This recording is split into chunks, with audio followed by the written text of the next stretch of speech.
nanomboka ny faharoa amby roapolo ny volana jolay lasa teo ny fampiofanana tao Andilamena izay nentin'ny ekipan'ny SASS ao anatin'ny KNAPS folo andro moa no efatrandro ny marimarina kokoa ny faharetana izay fampiofanana izay.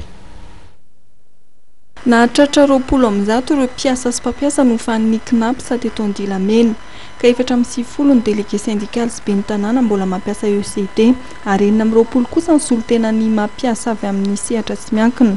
Lohevitra lehibe efatra no nampifanana tamin'izany dia ny andraikitry ny mpampiasa sy ny mpiasa fanampiana amin'ny fianakaviana loza sy ny aretina avy amin'ny asa ary ny fisotroan-dronoana.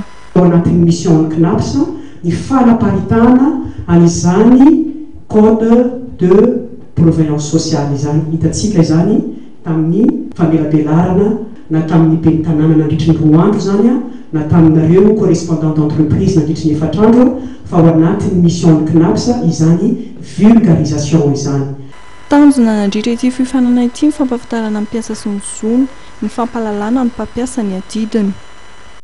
Mba ho eo ampelantanan'ny tsirairay ary ho ao an-tsain'ny tsirairay ihany koa izany fahafantarana ny lalàna izany ary hitovy ihany koa ny zo ho an'ny mpampiasa sy ny mpiasa satria zo sy adidy ity atao hoe fiahina ara-tsosialy ity. Nosafidiana ny commune ambonivohitra Andilamena satria politika ny KNAPS no manakaiky kokoa ny mpanjifa.